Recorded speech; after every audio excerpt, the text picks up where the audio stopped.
Break के बाद एक बार फिर आपका स्वागत है। हम बात कर रहे हैं ये तो होना ही था। जिस तरीके से आदि पार्टी में अंतकलह मची हुई है उसी मुद्दे पर हम बात करेंगे। हमारे साथ एसपी सिंह साहब भी जुड़ गए हैं जो कि ब्यूरोक्रेट रहे हैं उत्तर प्रदेश के और आजकल सियासत की नब्ज को भी टटोलने लगे हैं और ख़ासतौर पर समय समय पर भ्रष्टाचार के साथ साथ राजनीतिक भविष्यवाणी भी करने लगे हैं।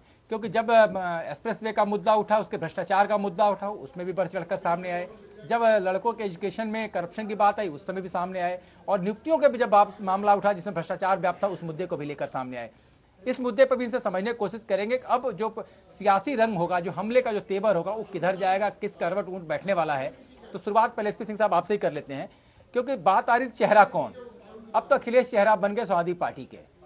प्रदीप जी ने थोड़ी देर पहले कहा कि बीजेपी से भी चेहरा आएगा और मैं चाहूंगा मैं उसको डिस्क्लोज कर, उसको पहले आप उस मुद्दे पर आएंगे तो आपको क्या लगता है कि लड़ाई किस तरह की देखते हैं कि एक तरफ शीला दीक्षित हैं, भारतीय जनता पार्टी अभी तक उहापोह में फंसी हुई है, लेकिन गठबंधन कांग्रेस और अगर सपा का होता है तो अखिलेश चेहरा है।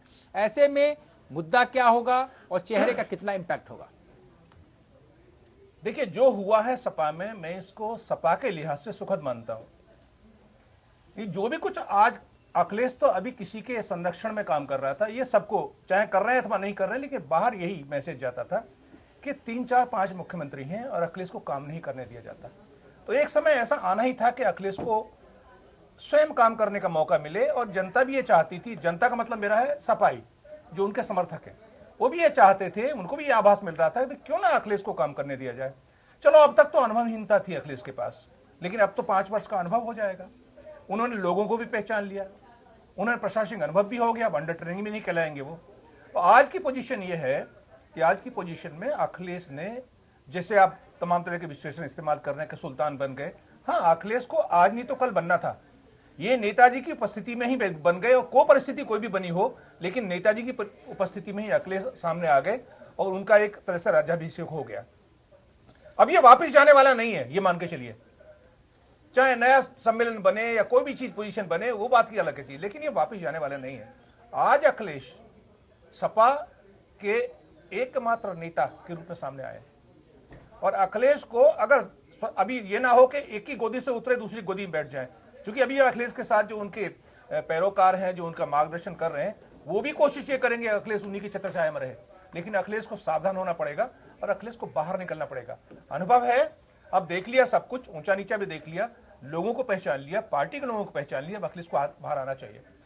मेरा मानना यह है कि अखिलेश अब अगर स्वतंत्र होकर दूसरे जो समीकरण बनाने की कोशिश करे, जिसमें कांग्रेस एक हो सकती है, लोकदल उसमें हो सकता है, युवाओं की एक टीम बन सकती है, तो एक बहुत फॉर्मेडेबल कॉम्बिनेशन बन जाता है अखिलेश का। और अखिलेश बीजेपी जो भी ये माने सोच के बैठी थी कि अब तो हमारा हो गया, अब तो प्रदेश हमारा हो गया, बीजेपी को चिंता का विषय है। बीजेपी को देखना पड़ेगा कि ये जो कॉम्बिनेशन बनता है, जिसमें यादव मुस्लिम कॉम्बिनेशन और अखिलेश की जो मॉडरेट छवि है उसके साथ अन्य जातियां भी साथ आ सकती हैं, थोड़ी परसेंटेज अगर साथ आ जाए तो ये एक, और उधर लोकदल साथ आता तो जाट साथ में आएगा, जो भी आए आधा ही आए चाहे, और उधर कांग्रेस साथ आती है तो कांग्रेस का जो ट्रेडिशनल परंपरागत वोट है वो भी साथ आएगा। इस हिसाब से बहुत फॉर्मेडेबल कॉम्बिनेशन बन जाता है। और मुसलमान जो अभी तक चिंतित था इस झगड़े से, पारिवारिक झगड़े से, मुसलमान की भी चिंता समाप्त होगी कि अखिलेश को ही चाहता था, अखिलेश के साथ रहेगा, ये संभावना बन रही है। इसके हिसाब से भारतीय जनता पार्टी को बहुत बड़ी चुनौती मिलने वाली है और बीएसपी तीसरे स्थान पे आज की डेट में खिसक के पहुंच गई है। जी, तो भारतीय जनता पार्टी का चेहरा ले आएगी तो उसे फायदा होगा या बिना चेहरे के लड़े तो फायदा होगा? भारतीय जनता पार्टी का चेहरा ऑलमोस्ट तय हो चुका है, मैं नाम नहीं लूंगा। बोली दीजिए। अगर भारतीय जनता पार्टी में गृह मंत्री जी राजनाथ सिंह जी चेहरा सामने आते हैं, तब एक भारतीय जनता पार्टी को एक नंबर 1 की पोजीशन में इमर्ज होने की संभावना बनती है। और खाली अखिलेश रहता है, उनके पास कोई चेहरा नहीं आता है, तो आज की पोजीशन में अखिलेश गठबंधन के साथ, मैं प्रोवाइडेड कर रहा हूं, प्रोवाइडेड गठबंधन हो, आज की डेट में अखिलेश नंबर 1 है। चलिए प्रदीप जी, आपकी खबर पे कहीं एसपी सिंह जी भी मोहर लगा रहे हैं कि अगला जो मुख्यमंत्री चेहरा होगा वो राजनाथ सिंह का होगा और लगभग खुलासा हो ही रहा है। आपने पहले 1 घंटे पहले बोला, एसपी सिंह जी 1 घंटे बाद उसी खबर पे मोहर लगा रहे हैं। देखिए, ऐसा है कि भारतीय जनता पार्टी में बहुत मंथन चला कि मुख्यमंत्री पद का उम्मीदवार किसी को बनाएं या नहीं बनाएं, या बिना बनाए चले जाएं। तो कई तरह की संभावनाएं आई कि अगर हम नहीं बनाएंगे तो हमारे सामने, चूंकि मायावती का स्पष्ट चेहरा है, शीला दीक्षित का चेहरा कांग्रेस ने दे दिया था, अखिलेश यादव का चेहरा है, तो भाजपा का मुख्यमंत्री पद का चेहरा नहीं होना भाजपा के चुनाव की सेहत के लिए ठीक नहीं होगा। इन लोगों ने 4-5 नामों पर विचार किया, जिससे महेश शर्मा ने खुद अपना नाम आगे किया, अगर आप मुझे बना दें तो मैं सरकार बना के दूंगा, ये उनका दावा था। स्मृति ईरानी के नाम का भी विचार हुआ, योगी आदित्यनाथ के नाम का भी विचार हुआ, और बाद में यह तय हुआ कि अगर राजनाथ सिंह को नहीं लाया गया, बाकी बुजुर्ग नेता हैं, मुरली मनोहर जोशी का भी नाम लोगों ने सोचा, लेकिन वो 75 के ऊपर वाली लिस्ट में यहीं से बाहर थे पहले से ही, तो वहां जाने की संभावना नहीं थी। फिर तय हुआ कि राजनाथ सिंह को अगर वहां पर भेजते हैं तो ये पार्टी के लिए भी ठीक होगा और राजनाथ सिंह के एक हिसाब से राजनीतिक लिहाज से भी ठीक रहेगा। राजनाथ सिंह गृह मंत्रालय छोड़ना नहीं चाहते हैं, बार बार उन्होंने मना किया कि मैं जाना नहीं चाहता हूं, मुझे यहां से मत भेजिए, मैं यहीं रहना चाहता हूं, वहां पर किसी और को नेता बना दिया जाए। लेकिन राजनाथ सिंह की सुनी नहीं जा रही है। अब राजनाथ सिंह को उनकी मर्जी के खिलाफ या उनके प्यार से या उनके साथ उनको भेजा जा रहा है, और राजनाथ सिंह अगले 5 से 6 दिन के अंदर मुख्यमंत्री पद के उत्तर प्रदेश के चेहरे बन जाएंगे, गृह मंत्री बने रहेंगे। उनका जो भविष्य है, गृह मंत्रालय रहेगा या मुख्यमंत्री रहेंगे या दोनों नहीं रहेगा, ये उत्तर प्रदेश के चुनावों के बाद तय होगा। जी विनय जी, और ये मैं बिल्कुल कंफर्म सोर्सेज से बता रहा हूँ। एक खबर और आ गई, इसी बीच में एक खबर और आ गई जिसकी संभावना हम लोगों ने सुबह 11 बजे व्यक्त की थी कि अगर कोई प्रस्ताव पास किया जाता है तो एक बार फिर मुलायम सिंह सामने आएंगे और कहेंगे कि जो भी आज सम्मेलन में फैसला लिया गया सब असंवैधानिक है, उसे मैं अमान्य करता हूं, और 6 साल के लिए दोबारा उन्होंने रामगोपाल यादव को पार्टी से निकाल दिया है। तो ये एक नया डेवलपमेंट है। इसमें अखिलेश यादव के लिए उन्होंने कुछ नहीं किया है, लेकिन रामगोपाल यादव को उन्होंने 6 साल के लिए दोबारा निकाल दिया है, और जितने फैसले आज लिए गए सबको उन्होंने अमान्य कर दिया है। तो ये नए हालात है। अमित पुरी साहब, नया घटनाक्रम। देखिए, अभी मुश्किल से ब्रेक पे जाने के पहले मैंने ये बात कही थी कि जितना मुलायम सिंह जी को मैं समझ सकता हूं और हम में से सब बहुत अच्छा समझ सकते हैं, मैं ही क्या, तो मैंने कहा था वो इतना इंतजार नहीं करते, और बहुत लीगैलिटीज और निटी गिटी में जाने वाले व्यक्ति कभी भी मुलायम सिंह जी नहीं रहे। उनकी निटी गिटी और लीगैलिटीज हमेशा से रामगोपाल जी वर्कआउट करते रहे।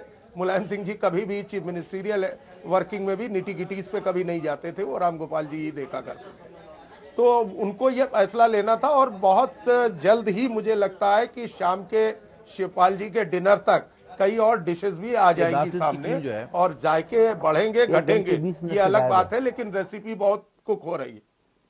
जी जी जी, प्रदीप जी, जो आप कह रहे थे कि अंगरक्षकों के साए में रहें तो ज्यादा बेहतर है, वरना संरक्षक भी नहीं रहेंगे, तो यहाँ तो मुलायम सिंह ने कम से कम ये बता दिया कि वो पहलवान है, हार नहीं मानेंगे, एक राउंड में फैसला नहीं होगा, अंतिम समय तक संघर्ष करेंगे, जिस दल को उन्होंने बनाया है उसके लिए वो लड़ते रहेंगे। जिस तरह का उन्होंने प्रेस कॉन्फ्रेंस में भी कहा था कि पार्टी को बड़े मेहनत से, बड़े शिद्दत से उन्होंने बनाया है, वो इतनी जल्दी हाथ से नहीं जाने देंगे।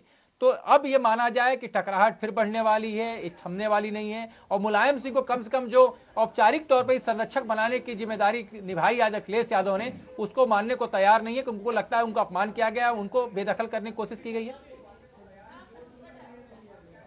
जी, ये सवाल मुझसे पूछ रहे हैं। हाँ, देखिए, ऐसा है कि मुलायम सिंह यादव बिल्कुल स्वीकार नहीं करेंगे इसको, क्योंकि वो उनका दिल नहीं मानता है इसको। उनको ये पता, उनको भरोसा नहीं होता है कि मुलायम सिंह यादव की हैसियत खत्म हो चुकी है। अगर मुलायम सिंह इस बात को स्वीकार कर लें, इस कड़वी सच्चाई को, जो कि उनको आगे ऐसे ही रहना पड़ेगा, ये बिल्कुल मुलायम सिंह समझ नहीं पा रहे हैं। मुझे लगता है कि राजनीति में जब अपने खुद के ऊपर कोई फैसला लेना होता है तो आप बहुत ही मुश्किल घड़ी होती है, और डॉक्टर के द्वारा खुद की सर्जरी करना जितना मुश्किल काम है, मुलायम सिंह के लिए उससे भी बड़ा मुश्किल काम खुद की ये पार्टी को चलाना इस समय हो गया है। देखिए, आज अखिलेश यादव के हाथ में सब कुछ आ चुका है। मुलायम सिंह के पास न पार्टी वर्कर्स हैं, न मुलायम सिंह के पास एमएलएज हैं। मुलायम सिंह के पास जो 20% लोग हैं वो अखिलेश यादव को चाहिए, लेकिन अगर मुलायम सिंह नहीं भी रहते हैं तो अखिलेश यादव 20% को कंपनसेट करने के लिए बीजेपी और बाकी दलों, कांग्रेस और वो जो पत्र लिखा है मुलायम सिंह ने, वो पत्र हम लोग के पास आ चुका है। हाँ। तो पत्र भी दिखा लेते हैं, और जो हमारी सहयोगी संवाददाता है अनामिका, वो इस खबर पे भी जुड़ी हुई है। तो आखिरकार पूरे पत्र का मजलूम क्या है, क्या लिखा है मुलायम सिंह यादव ने, वो पत्र भी देख लेते हैं। अपने सहयोगी अनामिका के पास चलेंगे सीधे। अनामिका, क्या पूरा खबर क्या है, निकल गया क्या पत्र में मुलायम सिंह ने कहा है?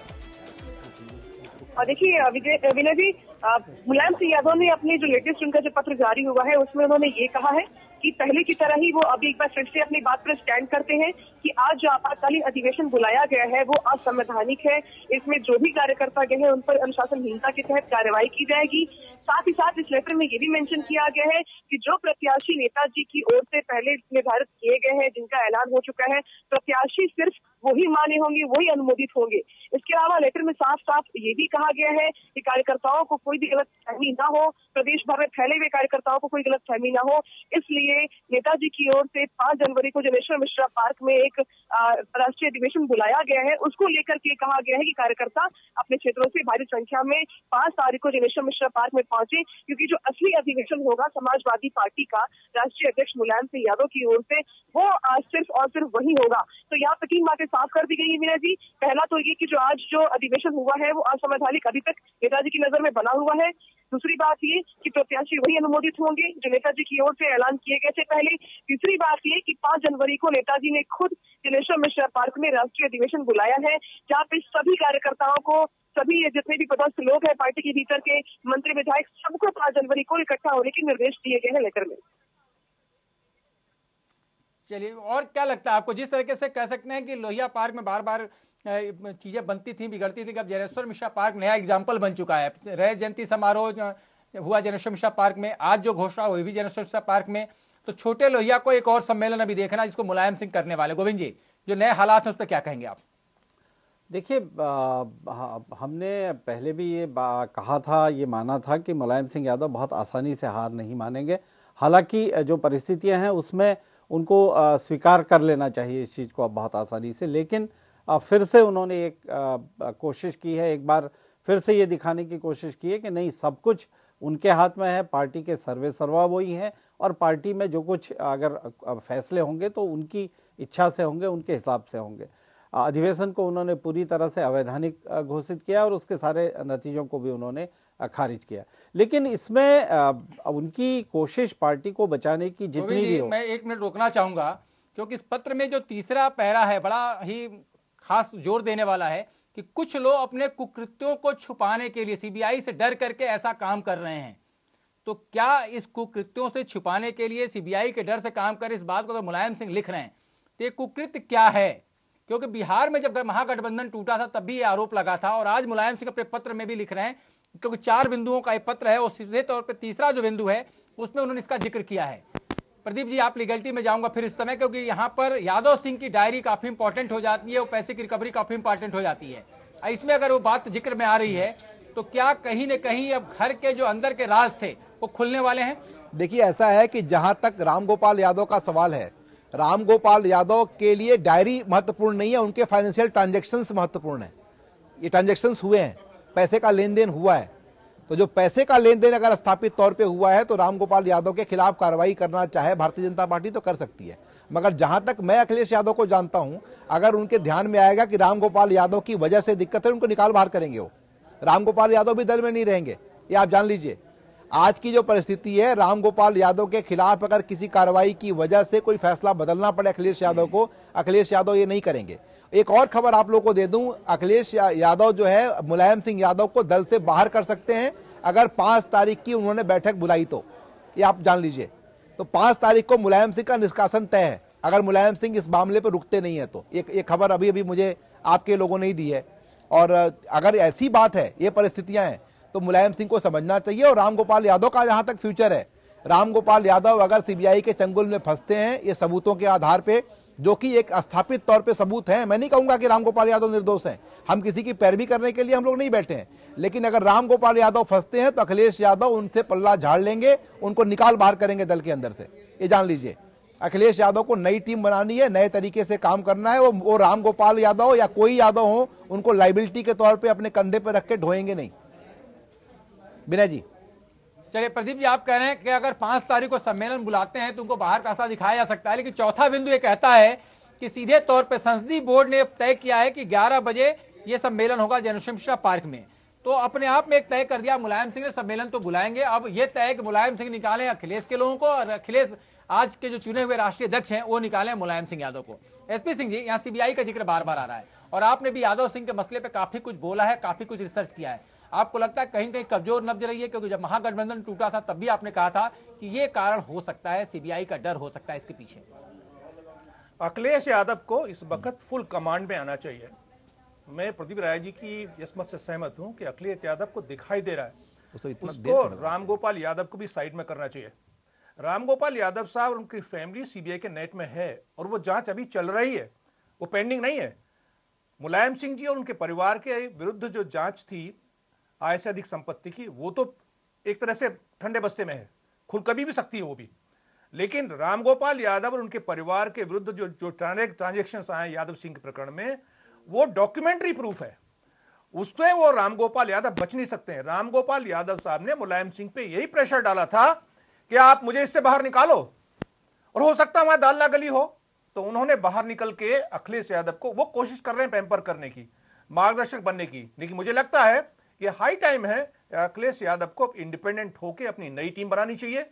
नरेश अग्रवाल हैं, चाहे रामगोपाल यादव हैं, ये सब दागी लोग हैं, और तमाम, मैं देख रहा था मंच पे बैठे हुए तमाम दागी लोग हैं, उन दागी लोगों को धीमे धीमे बाहर करना चाहिए। ये राइट टाइम है, उनको अलग करना चाहिए। एक नई टीम, नई सोच के साथ में नया गठबंधन, और अगर उसमें तमाम लोग हैं, अब तो 40-45 साल के उम्र के जो लोग हैं उसकी टीम में कई लोग हैं जो अच्छी स्थिति में हैं और परामर्श भी अच्छा दे सकते हैं, उनको साथ लेके एक नया सोच के साथ एक नई पारी खेलनी चाहिए और उनको फुल फ्लैश कमांड में आना चाहिए। अगर नहीं आए तो वही स्थिति होगी कि उधर मुलायम सिंह की गोद से निकले और रामगोपाल की गोद में बैठ गए जाके, वो स्थिति नहीं आनी चाहिए। मुझे उम्मीद है कि अखिलेश यादव इस वक्त एक पूरी पारी खेलेंगे और यह समय है कि अखिलेश यादव को यह करना चाहिए।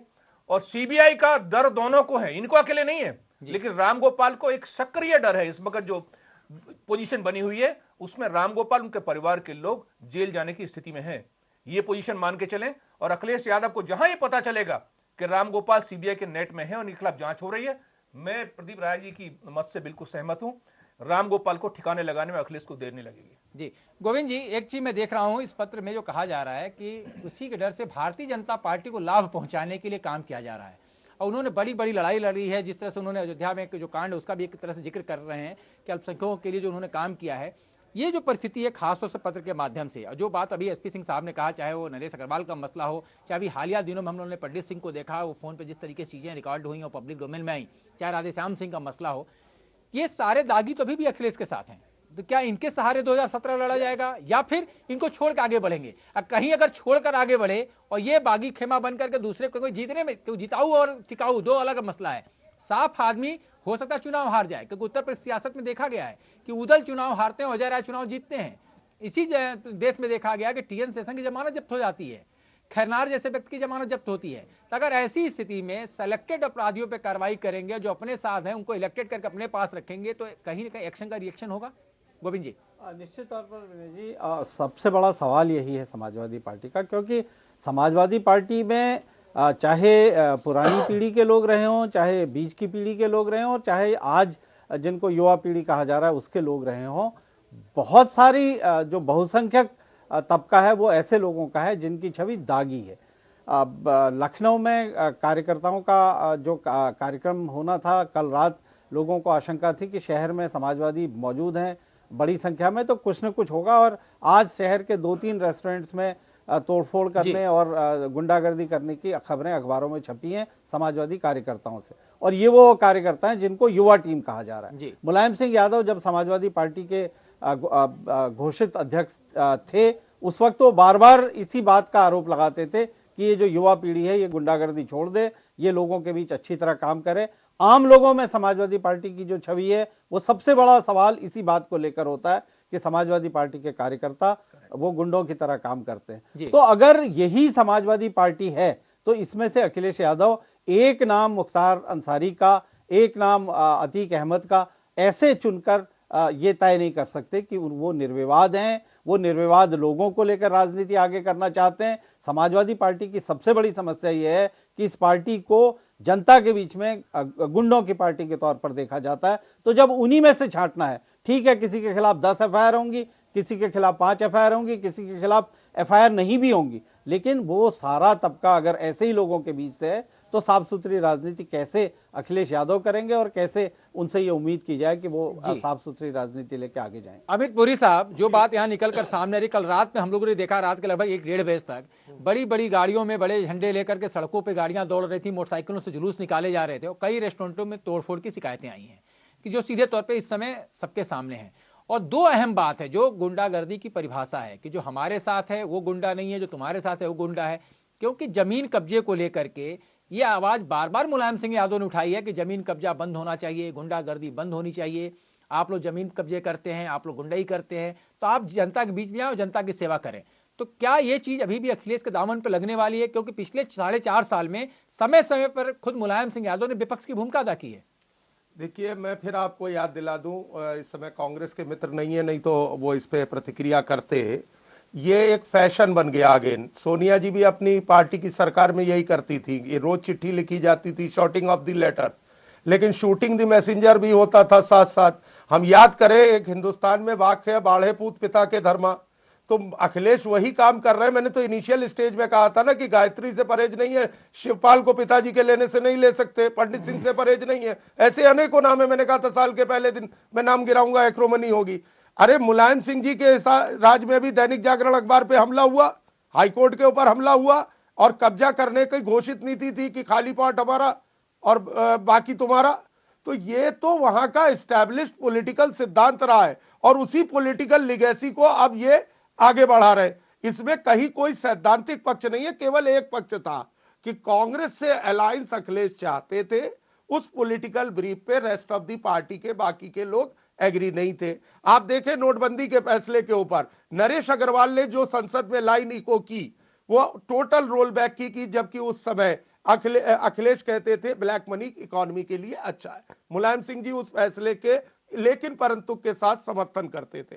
तो ये पहले से पार्टी में वर्टिकल डिवीजन इन लाइंस पे तय है कि भाई एक इमेज बिल्डिंग के लिए एक तबका इन ब्रीफ पे आर्ग्यू करेगा, एक तबका इनमें करेगा। विद इन ए पार्टी एक अपोजिशन बनाएंगे कि एंटी इनकम्बेंसी जो है वो हम पे इफेक्ट ना करे। ये कैमोफ्लाज रचा गया, एक आवरण रचा गया, लेकिन पब्लिक है ये सब जानती है, उसे मालूम है कि जो भी है वो पब्लिक डोमेन में साफ साफ है। अब आप देखें, अब देखें, मैं एक बात और कह रहा हूं, पर्सनल एलिगेशन नहीं है। पीडब्ल्यूडी शिवपाल जी के पास था जी, एक्सप्रेसवे बनाने का निर्णय और एक्सप्रेसवे बनाने के बाकी की टेंडर प्रोसेस, एक्सप्रेसवे बनाने की सारी नीटी-गिटी ये अलग से इंडस्ट्री डेवलपमेंट कॉर्पोरेशन के पास ले जाकर के पीडब्ल्यूडी से सड़क निर्माण का ये महत्वपूर्ण प्रोजेक्ट हटाना, क्या ये उस झगड़े के अंदर का एक पार्ट नहीं था? बात निकलेगी तो धीरे धीरे उसकी निटी-गिटीज भी सामने आएंगी कि इन फैसलों के पीछे क्या था। ऐसे तमाम इलेक्ट्रिसिटी रिफॉर्म से लेकर तमाम सारे मसले हैं जिनके ऊपर हैंड्स क्लीन नहीं है। मैं फिर आपसे कह रहा हूं, हैंड्स क्लीन नहीं है। ये सब एक आपको you scratch my back, I scratch your, मेरा है तो ठीक है, तेरा है तो दागदार। चलिए अमित पुरी साहब, जिस सड़क का आपने जिक्र किया उस पर एसपी सिंह साहब से पूछेंगे कि काफी कुछ पत्राचार इन्होंने करने की कोशिश की थी और उसके भ्रष्टाचार को उजागर करने की भी कोशिश की थी, लेकिन आप उसके पहले का ये पब्लिक है, सब जानती है। तो पब्लिक के बीच में इस समय हमारी सहयोगी अनामिका खड़ी हैं। अनामिका, सुबह से लगातार घटनाक्रम बदल रहा है। आपने कहा कि तरफ से खबर आ रही थी कि वहां पर अखिलेश यादव आशीर्वाद लेने जाने वाले हैं। थोड़ी देर बाद खबर आप ही की तरफ से आई कि जितने लोग उसमें बुजुर्ग थे वो धीरे एक एक करके मुलायम सिंह के घर से निकल गए, और अब खबर आ गई कि उन्होंने सारा कुछ जो आज चुना गया उसको असंवैधानिक मान लिया। तो असंवैधानिक मान लिया तो आशीर्वाद देने का सवाल ही नहीं उठता है। आखिरकार अब समाजवादी पार्टी के दफ्तर और 5 विक्रमादित्य मार्ग जो मुलायम सिंह का आवास है, वहां हो क्या रहा है? देखिए विनय जी, अगर मैं माहौल बताऊं विक्रमादित्य मार्ग का, तो फिलहाल मैं दिखाना चाहूंगी आपको अपने पीछे कि मुलायम सिंह यादव के आवास पर बैरिकेडिंग की गई है। सुबह से ही यहां पर नेता मिलने आ रहे हैं, मिल करके जा रहे हैं, लेकिन नेताजी के लंच का समय था ये, तो नेताजी ने सबसे मिलने से मना कर दिया और अब वो किसी से मुलाकात नहीं कर रहे हैं। लेकिन कार्यकर्ता जो उनके समर्थक हैं वो भी यहाँ पर है। कुछ देर पहले शिवपाल यादव के जो समर्थक थे वो भी यहाँ पे आकर के नारेबाजी कर रहे थे। मुलायम सिंह यादव के समर्थक, शिवपाल यादव के समर्थक दोनों ही मुलायम सिंह यादव के आवास के सामने मौजूद है और धीरे धीरे करके अब यहाँ से हट भी रहे हैं। लेकिन बड़ी खबर यहाँ पर यह है विनय जी कि नेताजी ने जो लेटर जारी किया है जिसमें ये कहा गया है कि ये जो अधिवेशन हुआ है, आपातकालीन अधिवेशन, ये असंवैधानिक है, उसमें राष्ट्रीय अध्यक्ष मुलायम सिंह यादव लिखा हुआ है। एक तरफ अखिलेश यादव खुद को राष्ट्रीय अध्यक्ष कहते हैं, मुलायम सिंह यादव अब कह रहे हैं। खबर ये आ रही है कि अब राम गोपाल यादव चुनाव आयोग जाने की तैयारी कर रहे हैं। इस बीच खबर ये भी है कि राम गोपाल यादव को तीसरी बार 6 साल के लिए पार्टी से निष्कासित कर दिया गया है। ये भी शिवपाल यादव ने ट्वीट करके जानकारी दी है। और अगली खबर ये भी आ रही कि राम गोपाल यादव आज शाम तक अपने जितने भी कागज हैं या चुनाव आयोग से संबंधित जो भी डॉक्यूमेंट्स होने चाहिए वो उसको तैयार कर रहे हैं चुनाव आयोग में ये दावा करने के लिए कि संख्या उनके पास ज्यादा है, विधायकों का समर्थन उनके पास ज्यादा है, लिहाजा अखिलेश यादव ही पार्टी के राष्ट्रीय अध्यक्ष माने जाएं। इस बात को लेकर के राम गोपाल यादव दावा कर सकते हैं, उसकी भी यहाँ पे खबरें आ रही हैं। फिलहाल 5 तारीख को जो समाजवादी पार्टी का राष्ट्रीय अधिवेशन होने जा रहा है, जो मुलायम सिंह यादव की ओर से बुलाया गया है उसको लेकर के यहाँ पर जो कुछ कार्यकर्ता है वो कंफ्यूज है। हमने कई लोगों से बात करने की कोशिश की तो कार्यकर्ताओं में भी भ्रम की स्थिति है, वहीं दूसरी ओर पल पल बदलती जो परिस्थितियां हैं वो भी यहाँ पे काफी कंफ्यूज कर रही हैं, क्योंकि अखिलेश यादव पहले यहाँ आने वाले थे, सिक्योरिटी अलर्ट हुआ, उसके बाद 5 KD सीधे पहुंच गए, वो जनेश्वर मिश्रा पार्क से सीधे 5 KD आए और वहीं पर रुक गए। इस बीच उनके जो समर्थक कार्यकर्ता है वो भी समाजवादी पार्टी दफ्तर पर आए, वहां उन्होंने जमकर नारेबाजी की, समाजवादी पार्टी के अंदर एंटर करने की कोशिश की, गेट खोलने की कोशिश की, लेकिन चूंकि वहां पे पैरामिलिट्री फोर्स लगी हुई थी तो वो अंदर नहीं जा पाए। ठीक उसके बगल में ही शिवपाल यादव का आवास है, वहां पे कार्यकर्ताओं का जो हुजूम है वो अभी तक बैठा हुआ है। सड़कों पर बैठ करके शिवपाल यादव के जो समर्थक हैं वो ये कह रहे हैं कि उनके लिए प्रदेश अध्यक्ष अभी भी शिवपाल यादव ही हैं, यानी कि वो इस नए फैसले को मानने से इनकार कर रहे हैं। तो स्थितियां यहाँ पर पल पल बदल रही हैं, लेकिन इतना जरूर है कि नेताजी फिलहाल अब किसी से नहीं मिल रहे हैं और शाम तक कुछ और भी डेवलपमेंट्स होंगे। और शाम को चूंकि शिवपाल यादव ने खुद मीडिया को बुलाया है मिलने के लिए ताज में, तो बहुत सारी बातें वहां पर भी साफ हो जाएंगी कि शिवपाल यादव के आगे का स्टैंड क्या होगा। ऐसे भी जो पत्र जारी किया गया उसमें मुलायम सिंह यादव ने लिखा कि 6 साल के लिए निष्कासन की पुष्टि करता है, क्योंकि सबसे बड़ी बात है कि मुलायम सिंह यादव ने लिखा पढ़ी में पहले ही रामगोपाल यादव को निकाल दिया था 6 साल के लिए। और जो कल वापसी की बात आई थी वो शिवपाल सिंह यादव की तरफ से कही गई थी कि नेताजी के निर्देश पर, उस पर न मुलायम सिंह ने कोई पत्र जारी किया था। इसीलिए आज का जो पत्र है उसमें साफ कहा जा रहा है कि जो आज सम्मेलन हुआ उसके कर्ता धर्ता रामगोपाल यादव को 6 साल के लिए निष्कासित करने की पुष्टि करता है। तो अभी भी वो यथास्थिति बनी हुई है। एसपी सिंह साहब, जो बात अभी अमित पुरी साहब ने कहा था कि कहीं क्या इन लोग की तैयारी इस बात की है कि अब अखिलेश जब चेहरे हो चुके हैं तो उनके चेहरे को डेंट किया जाए, और एक्सप्रेस वे का मुद्दा इन्होंने छेड़ा है, आपने उस पर एक्साइज किया, क्या लगता है कि एक्सप्रेस वे के सहारे अखिलेश के चेहरे को डेंट किया जा सकता है? देखिए, एक्सप्रेस वे बना है अखिलेश के नेतृत्व में, विभाग के मंत्री अखिलेश थे। एक्सप्रेस वे में जो घोटाला हुआ है वो सबके सामने है, जांच होगी तभी पता चलेगा सच्चाई क्या है, लेकिन सबके सामने है। 60 से 70 करोड़ रुपए प्रति किलोमीटर, और कहां 15 करोड़ प्रति किलोमीटर। मैं अभी पिछले हफ्ते एक्सप्रेस वे पे गया था, लोग जाते थे, मैंने खुद आंख से देखना चाहता हूं, फोटो खींच कर लाया हूं मैं। पूरा एक्सप्रेस वे की स्थिति देखिए आप जो ये औरैया है इससे आगे नहीं जा सकते। औरैया तक भी जाएंगे तो एक तरफ सड़क बनी, एक तरफ ही नहीं बनी है, सारे पुल आधे अधूरे पड़े हुए हैं, और अभी से एक्सप्रेसवे टूटना शुरू हो गया। पूरा चल के देखिए आप दिल्ली नहीं पहुंच सकते एक्सप्रेसवे से। अगर उसको जनता के लिए खोला गया तो झूठ क्यों बोला गया, खोल दिया गया, खुला ही नहीं है, उसमें जा ही नहीं सकता कोई आगे। एक्सप्रेसवे में ना कोई लॉजिस्टिक सपोर्ट है, ना रेलिंग है, ना कोई डिवाइडर बना है, ना संकेत है, कुछ नहीं है। एक्सप्रेसवे की जांच चुनाव से पहले अगर भारतीय जनता पार्टी कराने का निर्णय लेती है तो अखिलेश की इमेज निश्चित रूप से डेंट होगी। अखिलेश के साथ मैं एक और इश्यू में बताना चाहता हूं, यद्यपि आज की पोजीशन में अखिलेश समाजवादी पार्टी में नंबर 1 की पोजीशन में उभर के आए हैं, लेकिन अखिलेश को यह जरूर देखना पड़ेगा कि समाजवादी पार्टी का जो पृष्ठभूमि है वो अपराधियों की पृष्ठभूमि है। सारी पार्टियों के लोग यह कहते हैं, सारी पार्टियों के अपराधी जब सपा पार्टी में पावर में आती है तो उसके साथ जुड़ जाते हैं। ये तो असंभव है कि पॉलिटिकल पार्टियां अपराधियों को बाहर कर दें। इवन भारतीय जनता पार्टी, सभी के अपराधी रहेंगे, आप देखिए टिकट भी सबको मिलेंगे, अपराधियों को मिलेंगे, ये तो संभव नहीं है। लेकिन अखिलेश को यह ख्याल रखना पड़ेगा कि जो हुड़दंग अभी थोड़े दिन बाद देखिए सड़क पे होगा, वो भी अखिलेश के खिलाफ जाएगा। अगर ये हुड़दंग हुआ और घमासान हुआ परिवार का, ये अखिलेश के खिलाफ जाएगा। अखिलेश को सावधान रहना पड़ेगा कि जितने भी और मठाधीश नेता इनके आसपास जो आए हैं, जो स्वार्थी हैं, जो दागी हैं, उनसे भी दूरी बनाना पड़ेगा और नई टीम के साथ आगे आना पड़ेगा। एक्सप्रेसवे का मुद्दा एक महत्वपूर्ण मुद्दा है, उस मुद्दे को सीएजी की बोर्ड में खासियत क्या है, मतलब उसको इतना बड़ा मुद्दा बनाया जाए कि अखिलेश का चेहरा दागदार हो जाए, ऐसा कुछ मुद्दा आप उसमें देखते हैं? क्योंकि आपने उसको एग्जामिन किया काफी करीब से। देखिए, अगर एक्सप्रेसवे की जांच हो जाए आज तो उसमें सब ऊपर से नीचे तक जेल जाएंगे, लेकिन जांच कैसे होगी, समय बहुत कम है। लेकिन अगर सीएजी के जो बोर्ड में मैंने रखा है मुद्दे को, अगर वो भी सीएजी उसका स्पेशल ऑडिट कर दे और 15-20 दिन में करके सामने ला दे तो मोटी मोटी चीजें सामने आ जाएंगी और उसमें अखिलेश को जवाब देना बहुत मुश्किल हो जाएगा। उसमें तमाम अधिकारी, चूंकि नेतृत्व तो अखिलेश का ही है जी। और देखिए, सड़कों की स्थिति जो प्रदेश के अंदर है, चूंकि पीडब्ल्यूडी उनके पास है, सड़कों की स्थिति जो प्रदेश के अंदर है, कुछ सड़कों को छोड़ दीजिए, बाकी सड़कों की स्थिति बहुत खराब है जी, बहुत खस्ता हालत है। बिजली की स्थिति जो वादा किया गया था 18 घंटे से लेकर 24 घंटे की बात जो की गई थी, बिजली की नहीं दे पाए हैं, वो भी पूरा नहीं हो पाया मुद्दा। शिक्षा की स्थिति आप जानते हैं कितनी खराब है, चिकित्सा की स्थिति कितनी खराब है। 100 नंबर और 108 नंबर और ये बना देने से स्थिति बदलती नहीं है कानून व्यवस्था की। एसपी सिंह साहब, यही तो मुद्दा है ना, वही तो ये कहना चाहते हैं, सब कुछ करना चाहते थे, लेकिन विभाग पीडब्ल्यूडी के बारे में कह देंगे कि शिवपाल यादव ने नहीं किया, कानून व्यवस्था बिजली को करना चाहते लेकिन फ्री हैंड नहीं था, अधिकारी सुनते नहीं थे। अब करेंगे ना, वो तो कह रहे थे अभी तक कुछ सीख रहे थे, चंगुल में थे, अब आजाद हो रहे हैं। लेकिन एक्सप्रेस वे वाला मुद्दा जो आप छेड़ना, अगर इसमें कुछ होता है तो वो बात अलग होगी।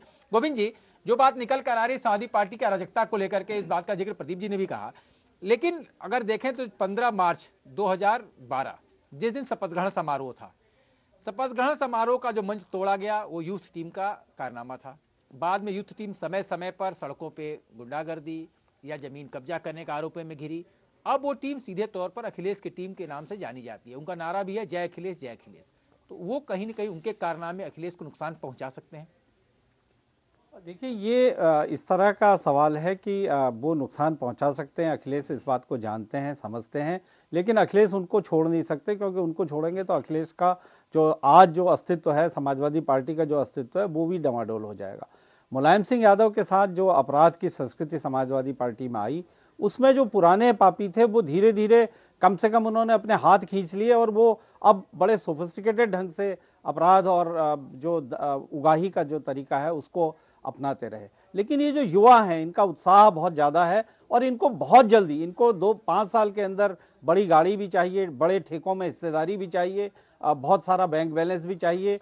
वो सब कुछ करने के लिए अखिलेश भैया की जय इन लोगों के जरिए होती है और वो जय अखिलेश भैया को सुनने में भी अच्छी लगती है।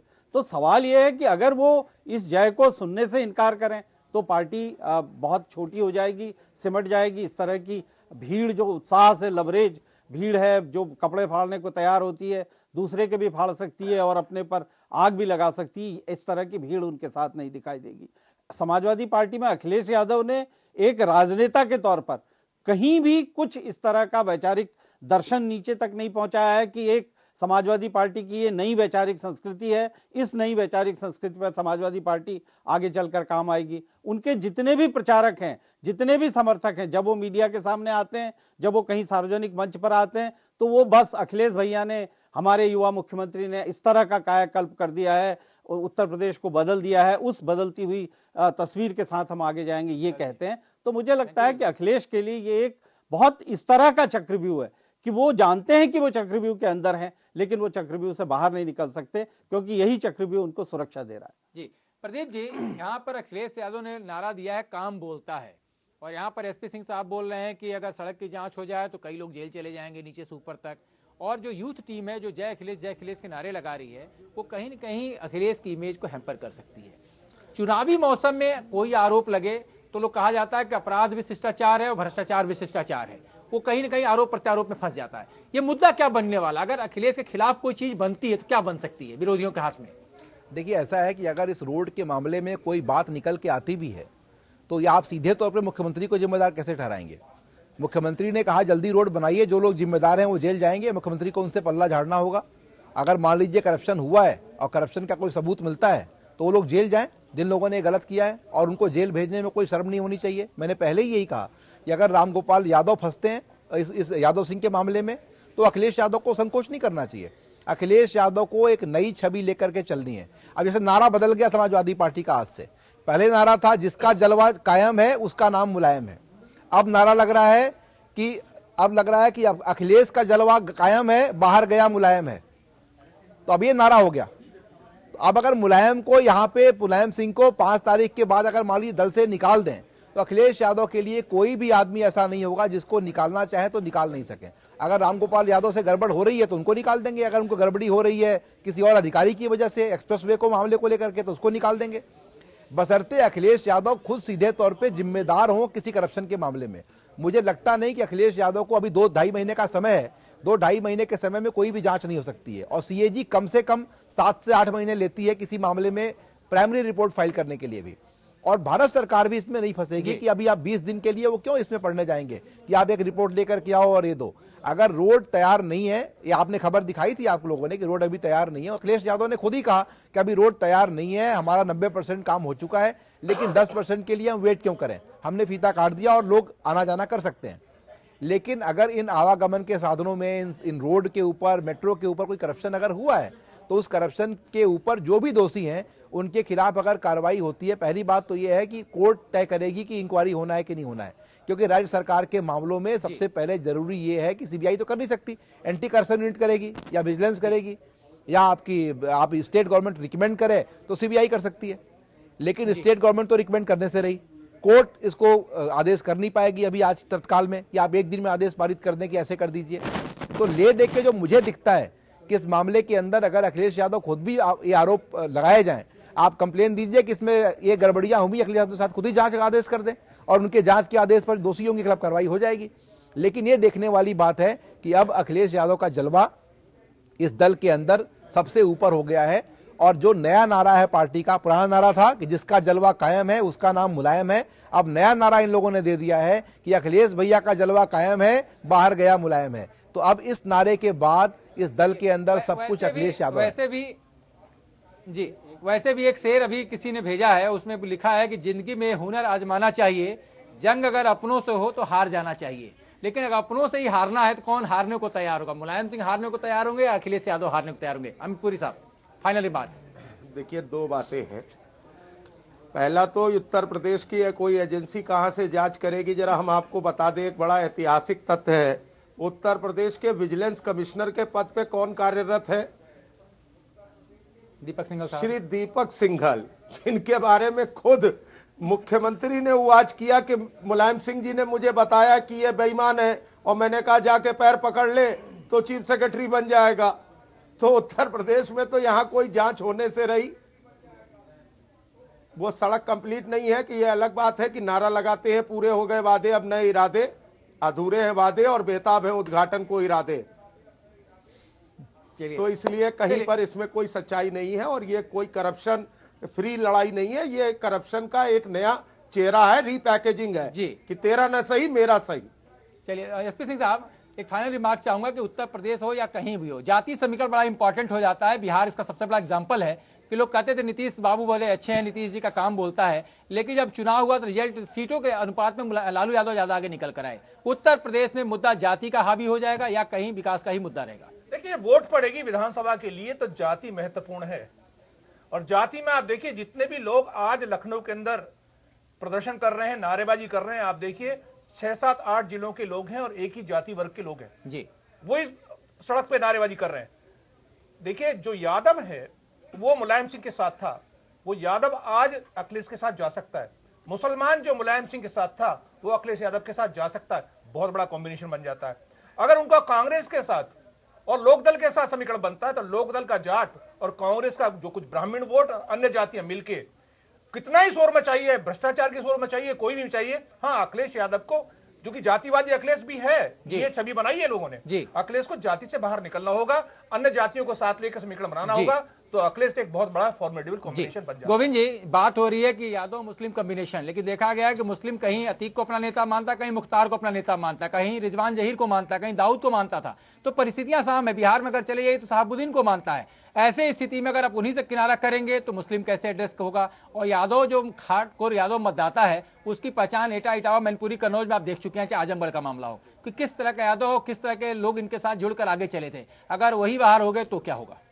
देखिए, यही मुश्किल अखिलेश के सामने होगी, क्योंकि पार्टी में भले ही उनका आधिपत्य आज दिख रहा है, समाजवादी पार्टी के वो निर्विवाद नेता बनने का दावा करने की स्थिति में हैं, लेकिन जिन वोटों के बूते पर उत्तर प्रदेश में सरकार बन सकती है, सरकार बनने की संभावना है, उन वोटों को वो किस तरह से संबोधित करेंगे, किस तरह से एड्रेस करेंगे, ये बड़ा सवाल है। और ये मुझे लगता है कि कम से कम इस बार के चुनाव में वो कोई जाति गठबंधन के आधार पर चुनाव लड़ने की बात करें तो शायद उनके पक्ष में ये चीज नहीं होगी। लेकिन मुश्किल ये है कि जिस विकास की वो बात करते हैं, जिस विकास का वो दावा करते हैं, वो भी आधा अधूरा है। और मुझे लगता है कि जरूरत फिर से मुलायम सिंह यादव की पड़ेगी, और शायद इसीलिए मुलायम सिंह यादव का नाम अब भी इस्तेमाल कर रहे हैं। प्रदीप राय जी ने जो एक नारा दिया था, उस नारे को समाजवादी आज की तारीख में इस तरह से भी इस्तेमाल कर रहे हैं, जिसका जलवा कायम है उसका बाप मुलायम है।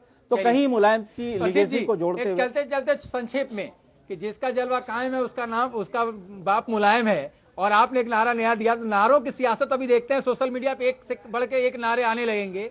क्या लगता है? देखिए, मुलायम सिंह का जो रुख है, चुनौती क्या है सबसे बड़ी? देखिए, मुलायम सिंह का जो रुख है इस पत्र के माध्यम से जो आपने दिखाया इस पत्र के माध्यम से मुलायम सिंह ने साफ किया है कि रामगोपाल यादव इस दल के लिए उचित नहीं है, ठीक नहीं है।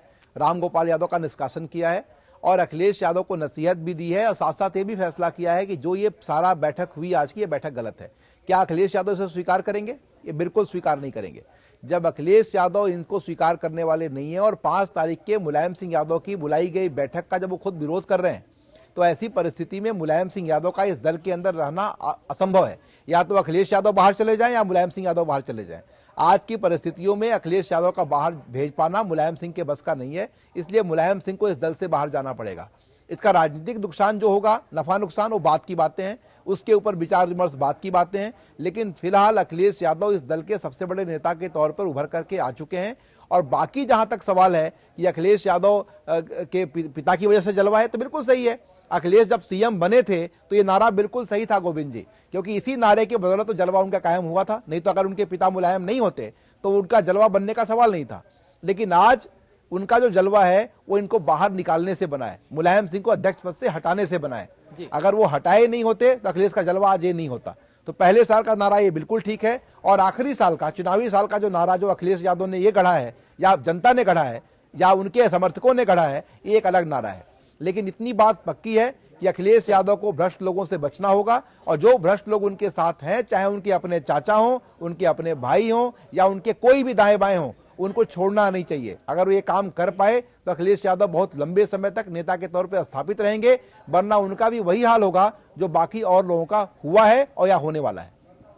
जी चलिए प्रदीप जी, चर्चा करने का समय मुझे इजाजत नहीं देता इस चर्चा को और हम आगे बढ़ा पाएं, लेकिन ये तो होना ही था जो शीर्षक था हम लोग का। उसमें एक चीज और देखना पड़ेगा कि जिस तरीके से रजत जयंती समारोह जब मनाया गया समाजवादी पार्टी का, उसमें भी कहा जा रहा था कि अखिलेश समर्थक नहीं चाहते हैं, इसीलिए रातों रात सारी होर्डिंग उतारी गई थी, लेकिन उसमें शक्ति प्रदर्शन कराया गया था। अब 5 तारीख को जो शक्ति प्रदर्शन दोबारा कराने की कोशिश है, उसमें कौन से लोग आते हैं, वो भीड़ कितनी होती है, कहाँ के लोग आते हैं, उस पर सबकी नजर होगी। और उसके बाद तय होगा कि पार्टी 2 फाड़ होने जा रही है, या समझौतावादी बनने वाली है, या अखिलेश यादव तनकर फिर भी खड़े रहेंगे कि जो कुछ होगा अब उन्हीं का अधीन होगा। क्योंकि आज रास्ता मुलायम सिंह ने कम से कम खोल के रखा है अखिलेश यादव के लिए, क्योंकि उन्होंने सिर्फ रामगोपाल यादव को दरकिनार किया। उस मंच पर अखिलेश यादव भी मौजूद थे, उनके खिलाफ कोई उन्होंने एक्शन नहीं लिया है। तो बस आज इतना ही होना था उस चर्चा के दौरान। तो आज इस चर्चा को हम यहीं विराम देते हैं। कोशिश करेंगे कि आगे जो भी पल पल की खबर आए वो आप तक सही और सटीक तरीके से पहुंचाएं और उसका विश्लेषण आपके सामने रखता रहें। तो आप हमको यहीं दीजिए इजाजत। धन्यवाद। Thank you.